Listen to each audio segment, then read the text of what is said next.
السلام علیکم فرینڈز۔ تو فرینڈز، مجھے آپ سے یہ کہنا ہے کہ انسان زندگی میں کبھی ایک موقع، ایک چانس ضائع کر دے تو اس کا مطلب یہ نہیں کہ زندگی بھر کے لیے وہ اس چانسز سے محروم ہو گیا اور وہ اس مواقع سے محروم ہو گیا۔ اگر ایک میدان میں کبھی ہار ہو جائے تو اس کو دل نہیں چھوٹا کرنا چاہیے۔ اس کو ہم سمجھتے ہیں جاپان کی مثال سے۔ 1941 میں یعنی 1941 میں جاپان نے امریکی بندرگاہ، یہاں پر ان کا فوجی اڈہ تھا، پرل ہاربر،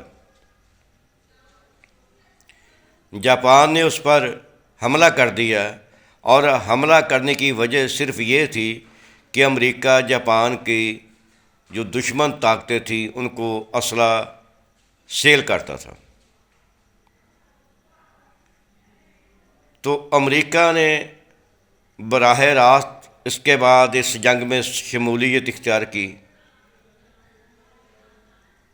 وہ رشیا اور برطانیہ کا اتحادی بن گیا، اور بعد میں جسے الائیڈ پاور بھی کہا جاتا رہا۔ تو تاریخ میں پہلی مرتبہ یہ ہوا کہ پرل ہاربر کا انتقام لینے کے لیے امریکہ نے جاپان کے دو بڑے صنعتی شہروں ہیروشیما اور ناگاساکی پر حملہ کر دیا، جس سے نہ صرف ان کی انڈسٹری تباہ ہوگی بلکہ فوجی طاقت بھی برباد ہو کے رہ گئی۔ تو اب جاپان یہ سمجھ چکا تھا کہ فوجی اور سیاسی اعتبار سے وہ امریکہ کا مقابلہ نہیں کر سکتا، تو اس نے اپنی سوچ کا جو محور تھا وہ چینج کیا، اور اپنی ترقی کا جو رخ تھا وہ ایجوکیشن اور انڈسٹری کی طرف موڑ دیا۔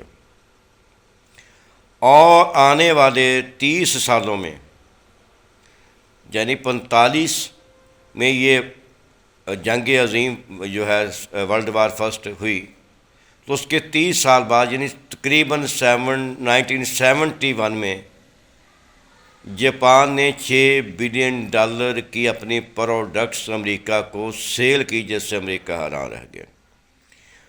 تو کہنے کا مطلب یہ ہے کہ جاپان نے ترقی جو تھی اس کا رخ موڑ دیا، ایجوکیشن کی طرف آئے، انڈسٹری کی طرف آئے۔ وہ دل ہار کر نہیں بیٹھے۔ وہ جو کہتے ہیں نا کہ حالات کے قدموں پہ قلندر نہیں گرتا، حالات کے قدموں پہ قلندر نہیں گرتا، ٹوٹے جو تارا تو زمین پر نہیں گرتا، گرتے ہیں بڑے شوق سے سمندر میں دریا، مگر کسی دریا میں کبھی سمندر نہیں گرتا۔